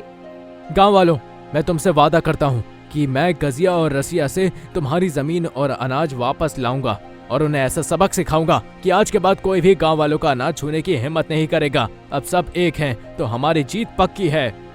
और अब तो हमारा साथ देने के लिए हमारे पास एक और नया दोस्त भी आ गया है, ये है वीरू। गांव वाले भी अब उन सब की बातें सुनकर जोश में आ जाते हैं। बल्लू और बल्ली एक गुप्त योजना बनाते हैं और बल्लू बल्ली और वीरू से कहता है, बल्ली, वीरू, हम गजिया और रसिया के गोदाम पर हमला करेंगे, लेकिन सीधे नहीं। सबसे पहले हमें उनका ध्यान भटकाना होगा और इस बात का ख्याल रखना होगा कि उन्हें हम पर बिल्कुल भी शक ना हो। हम पास के चूहों को गोदाम की ओर ले जाएंगे, जिससे वे घबरा जाएंगे और अपना सारा अनाज बाहर निकाल देंगे। मैं और बल्ली ट्रक चलाकर उनका पूरा माल गांव वालों तक पहुंचा देंगे। इससे वो गांव वालों को उनका अनाज भी वापस मिल जाएगा और सब लोग कितने खुश हो जाएंगे। बहुत खूब कहा तुमने। हाँ, बस हमें यही करना है, उसके बाद हमारी जीत निश्चित होगी। बल्लू मुस्कुराता है और अब युद्ध के लिए मंच तैयार था। सिर्फ इंतजार था तो दुश्मन की मात का। रात के समय बल्लू, बल्ली और वीरू जंगल में चूहों के बड़े झुंड को जमा करते हैं। जैसे ही गजिया और रसिया के गोदाम पर हमला होता है, सैकड़ों चूहे उस गोदाम में घुस जाते हैं और अनाज की बोरियों को तबाह करने लगते हैं। गजिया और रसिया भी कायरों की तरह चिल्लाते हुए गोदाम से बाहर आते हैं। इन चूहों को कौन लाया? पूरा गोदाम बर्बाद हो रहा है। जल्दी से सारा माल ट्रक पे डालो, वरना ये चूहे सारा माल खराब कर देंगे और ये माल किसी काम का नहीं होगा। चूहों ने पूरे गोदाम में आतंक मचा दिया था। गजिया और रसिया के गुंडे चारों ओर भागते हुए नजर आ रहे थे। उनकी चीख पुकार से माहौल अराजक हो जाता है। चूहे रसिया के पीछे दौड़ते हैं और उछलते कूदते दरवाजे की ओर भी भागते हैं। गजिया के पैरों में चूहे लिपट जाते हैं और कुछ चूहे उसके बालों को खींचने लगते हैं। वो डर कर जमीन पर गिर जाता है और एक साथ कई सारे चूहे उस पर आक्रमण कर देते हैं। गजिया मदद की गुहार लगाता है। अरे बाप रे, मुझे चूहों से डर लगता है, कोई चूहों को हटाओ मेरे पास से। अजीब मजाक है, जो पूरे गांव को डराता है वो चूहों से डरता है। तुम सबकी चमड़ी उधेड़ दूंगा। सबसे पहले चूहों को हटाओ, फिर मैं तुम्हें बताता हूँ। गुंडे भी इधर उधर भाग रहे थे, जैसे वो चूहे नहीं कोई ताकतवर सेना हो जिन्होंने हमला किया है। कोई अपनी टोपी फेंक रहा था तो कोई अपना पजामा खोल रहा था, तो कोई डंडा लेकर चूहों को भगाने की नाकाम कोशिशों में लगा था। तभी एक गुंडा जोर की चीख मारता है, ये चूहे हमारा पीछा क्यों कर रहे हैं? बचाओ बचाओ! अरे बाप रे, मुझे तो चूहे से घिन है, कोई हटाओ इनको यहाँ से। डरे हुए गजिया और रसिया अपना अनाज और फसल जल्दी जल्दी ट्रक में लोड करवाते हैं ताकि वो ज्यादा से ज्यादा अनाज सुरक्षित रख सके। सुनो साथियों, जल्दी से जल्दी ये फसल इन चूहों की पहुंच से दूर ले जाओ। कुछ भी हो जाए, हमारी फसल को कुछ नहीं होना चाहिए। हमने गांव वालों से बहुत मेहनत से हड़पी है ये। वीरू और बल्ली ट्रक को चुपचाप लेकर भाग जाते हैं और गांव वालों में अनाज बांटने लगते हैं। भगवान तुम तीनों का भला करे, तुमने हम गरीबों के लिए अन्न की व्यवस्था की है, तुम्हें दुनिया की सारी खुशियाँ मिले। हाँ बच्चों, प्रभु श्री राम ने तुम्हें हम सबकी मदद करने के लिए भेजा है और उद्धार करने के लिए। भगवान के भेजे दूत हो तुम, हनुमान की शक्तियों के साथ। तुम्हारी शक्तियाँ ऐसे ही बरकरार रहे। तीनों अब अनाज बांटने के बाद दूसरा ट्रक लेने के लिए वापस गोदाम पर जाते हैं और जैसे ही वो ट्रक लेकर वापस आने लगते हैं, इसी दौरान रसिया के गुंडे ट्रक का पीछा करने लगते हैं। वो घोड़ों और दूसरी गाड़ियों से वीरू और बल्ली को पकड़ने की कोशिश कर रहे थे। कुछ करो बल्ली, ये गुंडे हमारे पीछे आ रहे हैं। अगर उन्होंने हमें पकड़ लिया तो दिक्कत हो जाएगी। बल्ली के रहते कोई दिक्कत नहीं हो सकती। मैं अभी उन गुंडों को मजा चखाता हूँ। अब बल्ली भी तेजी की रफ्तार पकड़ते हुए ट्रक को तेजी से मोड़ देता है, जिससे गुंडों का संतुलन खो जाता है और सब लोगों की गाड़ियां इधर उधर तहस नहस हो जाती है। वीरू ट्रक के ऊपर चढ़कर रस्सी फेंकता है और गुंडों की गाड़ियां पलटने लगती है। अब मजा आएगा ना बच्चों, अब हमारा पीछा करके दिखाओ। बहुत खूब वीर, कमाल कर दिया तुमने। एक गुंडा जोरों से चिल्लाता है। एक बल्ली ही काफी था, ये दूसरे कहां से आ गया? बल्ली और वीरू हंसते हुए ट्रक को एक गांव तक सुरक्षित ले जाते हैं। तभी गुंडे हार कर वापस भाग जाते हैं। बल्ली को भी वापस अब वीरू पर भरोसा होने लगा था। वो समझ गया था कि वीरू अब असली में उनका दोस्त है और वो ये सब नाटक नहीं कर रहा है। गजिया और रसिया को उनकी कुटिल चाल का प्रकोप मिलने वाला था, क्योंकि ये उनके पतन की शुरुआत जो थी। गजिया और रसिया हारने के बाद जमीन पर गिरकर मुस्कुराते हैं, जैसे अभी भी उनकी हार नहीं हुई थी। उन्होंने एक और जालसाजी अपने दिमाग में बुनी हुई थी। गजिया ने हंसते हुए जहरीले अंदाज में कहा, तूने अनाज को जीत लिया बल्लू, लेकिन क्या तुझे नहीं लगता कि कुछ कमी रह गई है? तेरे माँ बाप कहाँ हैं? ये सोचा है? ये सब तो तूने सोचा ही नहीं होगा, क्योंकि तू तो गांव वालों के भलाई में इतना गुम था, तूने अपने परिवार के बारे में सोचा ही नहीं। बल्लू के चेहरे के रंग उड़ जाते हैं, क्योंकि उसने कभी नहीं सोचा था कि गजिया और रसिया इतनी घिनौनी चाल भी चल सकते हैं। कहो, मेरे माँ बाप कहाँ हैं? अगर मेरे माँ बाप को कुछ भी हुआ तो मैं तुम में से किसी को जिंदा नहीं छोड़ूंगा। वो हमारी कैद में है। अगर तू उन्हें वापस चाहता है तो उन्हें छुड़ाने आ, वरना अपने माँ बाप को भूल जा और इस गांव वालों को ही अपने माँ बाप मान ले। अगर मेरे माँ बाप को कुछ भी हुआ ना तो तुम में से मैं किसी को जिंदा नहीं छोड़ूंगा। वहीं गांव वाले भी हैरत में थे। बल्लू का गुस्सा अब अपने चरम सीमा पर पहुंच चुका था। उसकी आंखें जल उठती है। वो अपनी पूरी शक्ति का उपयोग करता है। तुम मेरे माँ बाप को कुछ नहीं कर सकते, क्योंकि मेरी सेना अब और बड़ी हो गई है और इतिहास गवाह है कि बुराई पर अच्छाई की जीत होकर ही रहती है। और जब तक हम लोग बल्लू के साथ हैं, बल्लू को कोई कुछ नहीं कर सकता, ना ही उसके घर वालों को। मैंने तो मान लिया है कि सच्चाई से लड़कर बुराई कभी नहीं जीत सकती। तुम भी जितनी जल्दी मान लो तुम्हारे लिए अच्छा है। तुम अपने खात्मे से बच जाओगे। बल्ली और वीरू गजिया पर हमला कर उसे दूर फेंक देते हैं। तो वहीं वापस एक चूहा आकर रसिया के पैरों पर दौड़ता है, जिससे वो भागने लगता है। बल्लू अपनी पांचों शक्तियों का उपयोग कर दोनों को बुरी तरह से हंसाता है। गजिया और रसिया दर्द से कराहते हैं और अब वो अपनी पूरी हार मानने को तैयार भी थे। हमें माफ कर दो, हमसे बहुत बड़ी गलती हो गई। हमें जान से मत मारो, हम जीना चाहते हैं। अगर माफी मांगनी है तो गांव वालों से मांगो, जिनको सालों से तुमने परेशान किया है, अपने पैरों की जूती बनाकर रखा है। अब गांव वालों से माफी मांगो। बल्लू के ये कहने पर गजिया और रसिया गांव वालों के सामने जमीन पर गिर जाते हैं और गिड़गिड़ाते हुए गांव वालों से माफी भी मांगते हैं। हमें माफ कर दो गांव वालों, हमसे बहुत बड़ी गलती हो गई। हम गलत थे। हमने आज तक तुम लोगों के साथ बहुत कुछ गलत किया। हम आज के बाद ऐसा कभी नहीं करेंगे। हम आपके आगे हाथ जोड़ते हैं, हमें माफ कर दो। अब तुम दोनों बलिया के आश्रम में जाकर लोगों की सेवा करोगे और अपनी सारी जायदाद गांव वालों के नाम कर दोगे, क्योंकि उस पर तुम्हारा नहीं गांव वालों का हक है। वो गांव वालों के खून पसीने की कमाई है। और अपनी सारी जिंदगी गांव वालों की भलाई के लिए गुजारोगे। यही तुम्हारी सजा होगी और तुम्हारे गुनाहों का पश्चाताप यही होगा। कुछ ही देर में जब गांव वाले अच्छे से गजिया और रसिया को पीट लेते हैं, तो गजिया और रसिया बता देते हैं कि बल्लू के माँ बाप उन्हीं के घर में कैद है। गांव वाले जाकर अब बल्लू के माता पिता को सम्मानजनक छुड़वा कर ले आते हैं और वहीं बल्लू का गांव में सम्मान किया जाता है। एक औरत बल्लू की तारीफ में बोली, बल्लू, तुम नहीं जानते तुमने हम गांव वालों के लिए कितना बड़ा काम किया है। तुमने हम सबको हमारा हक वापस दिलवाया है, वरना इस गांव में कोई भी ऐसा नहीं था जो इस गांव की भलाई के लिए आगे आए और इन दुश्मनों का सामना कर सके। हाँ बच्चों, तुम लोगों ने हमारे खोखले होते गांव को फिर से एक नया जीवन दे दिया है, एक नई शुरुआत दी। अब हम सब में इतना हौसला आ गया है कि हम भी बुराई पर अच्छाई की जीत कर सकते हैं।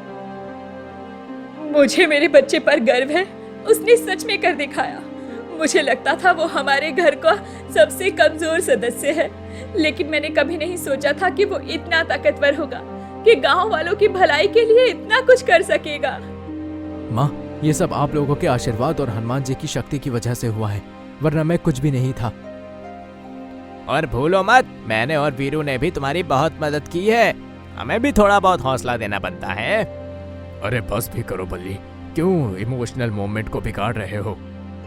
बल्लू, बल्ली और वीरू हनुमान जी के मंदिर में जाते हैं और सर झुकाते हैं। गांव में शांति लौट आती है, लेकिन तभी बल्ली अचानक से आसमान की ओर उड़ने लगता है और अदृश्य हो जाता है, क्योंकि वो हनुमान जी का भेजा हुआ एक सेवक था जो कि उन्हीं की शरण में वापस चला जाता है। लेकिन तभी बल्लू के दिल में बल्ली हमेशा जीवित रहता है और वो ये बात बोलकर भी जाता है कि जब भी उसे उसकी जरूरत होगी वो हनुमान मंदिर में आकर बल्ली को आवाज लगाए और बल्ली हाजिर हो जाएगा। बल्लू भी बल्ली को जाने देता है, क्योंकि उसका भी अपना एक जीवन था और उसका जीवन हनुमान जी की सेवा में गुजरे, यही उसका जन्मसिद्ध अधिकार है। इसीलिए बल्लू भी अपनी दोस्ती के धागे में बल्ली को नहीं बांधता। दोस्तों, आपको ये प्यारी सी अनोखी कहानी कैसी लगी हमें कमेंट करके बताएं और ऐसे ही अनोखी अद्भुत कहानियों के लिए हमारे चैनल को सब्सक्राइब करें।